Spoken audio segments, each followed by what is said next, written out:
Il fallait donc l'éliminer avant, ou perdre le contrôle total de l'Afrique.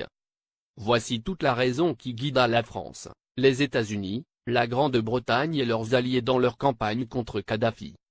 Monnaie, Fonds monétaire africain, Banque centrale africaine, télécommunications, transport, États-Unis d'Afrique. Mouammar Kadhafi avait ingénieusement tout planifié, se fixant comme délai l'année 2014 pour la création de la Banque centrale, le Fonds monétaire et bien d'autres encore pour affranchir le continent noir, après un demi-siècle d'indépendance aux allures de parole suivies d'aucun acte ou de gouverner sans régner. Après avoir émis l'idée en 2000, lors du sommet de l'Organisation de l'Unité africaine, il a obtenu la création de l'Union africaine quelques années plus tard. Le guide libyen pousse le bouchon plus loin. Satellite africain et Afriquia, deux idées concrètes pour l'unité. Mouammar Kadhafi pousse ses pairs à acheter un satellite africain pour que l'Afrique ait son indépendance en matière de communication. Il préfinance cet achat avec plusieurs centaines de millions de dollars américains. Il s'est dépensé sans compter.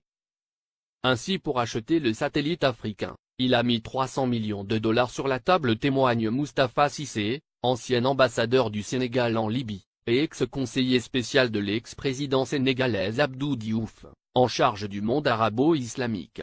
Le guide de la Jamaïria libyenne offrit ainsi Rascom CAF 1, le premier satellite de télécommunication entièrement dédié au continent africain et ses îles. Il a été mis en orbite le 20 décembre 2007. Cela a été le premier lancement de l'histoire pour tous les pays africains.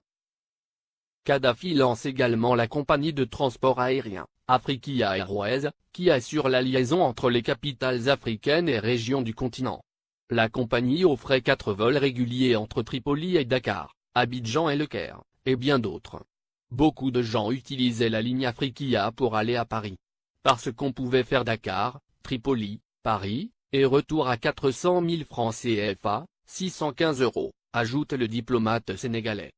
Alors Tripoli était devenue une plateforme de communication entre l'Afrique, le monde arabe et l'Europe.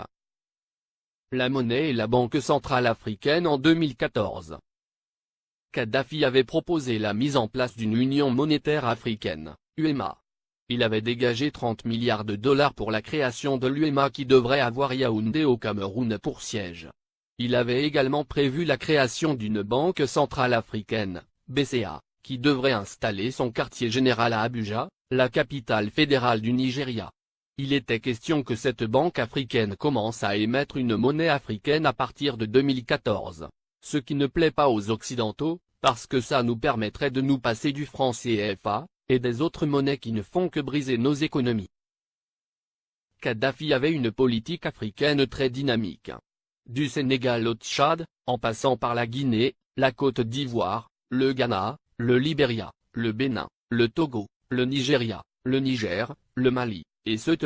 Le guide libyen a investi des milliards de dollars dans les secteurs agricoles, hydrocarbures, hôtellerie et tourisme, et dans l'équipement. Au Mali, le plus petit investissement libyen est chiffré à 50 milliards francs CFA dans l'industrie hôtelière. Ces investissements libyens dans l'hôtellerie sont estimés à plus de 50 milliards de francs CFA, a déclaré Oumar Bala Touré, directeur général de l'Office malien du tourisme. Plusieurs autres centaines de milliards ont été investis dans le secteur agricole. Pour les Maliens, Kadhafi est un homme qui s'est engagé pour la cause africaine. Le Conseil national de transition, CNT, est considéré au Mali comme un organe rebelle soutenu par la communauté internationale. Dès le début de la révolte à Benghazi, et l'entrée de l'aviation étrangère, des associations musulmanes et des partis politiques avaient organisé à Bamako des manifestations de soutien à Kadhafi, dénonçant une invasion occidentale. Le guide libyen a, par ailleurs, dégagé plusieurs milliards de dollars pour la création de banques sahélo-sahariennes au Sénégal, Mali, Niger, Mauritanie, Tchad, etc., et le rachat de plusieurs compagnies occidentales en Afrique pour réduire leur emprise sur les économies du continent. C'est par exemple le cas de Mobil Oil, du groupe américain, ExxonMobil, qui est devenu Oil Libya dans la majeure partie de la sous-région ouest africaine. La Guinée-Conakry doit sa toute première chaîne de télévision à Mouammar Kadhafi. Il le lui a offert au nom du peuple libyen comme présent au peuple frère de la Guinée en 1979. Il a également équipé l'armée guinéenne, de l'armement lourd aux uniformes des soldats pendant plusieurs décennies. Sans compter un appui financier gigantesque. La vie des Libyens de l'ère Kadhafi. 1. La Libye était le dernier pays sur la liste des pays endettés, la dette était à 3,3% du PIB, en France, elle était à 85%, aux USA à 88,9%, au Japon à 225,8%. 2. L'électricité à usage domestique était gratuite. 3. L'eau à usage domestique était gratuite. 4. Le prix d'un litre d'essence était de 0,08 €. 5. Les banques libyennes accordaient des prêts sans intérêt. 6. Les citoyens n'avaient pas d'impôts à payer, et la TVA n'existait pas. 7. Chaque famille libyenne, sur présentation du livret de famille, recevait une aide de 300 € par mois. 8. Pour chaque étudiant voulant faire ses études à l'étranger, le gouvernement de Kadhafi attribuait une bourse de 1627 € par mois. L'ONU, la France et les USA ont bombardé la Libye pour défendre leurs intérêts, objectif principal, détruire la création des États-Unis d'Afrique.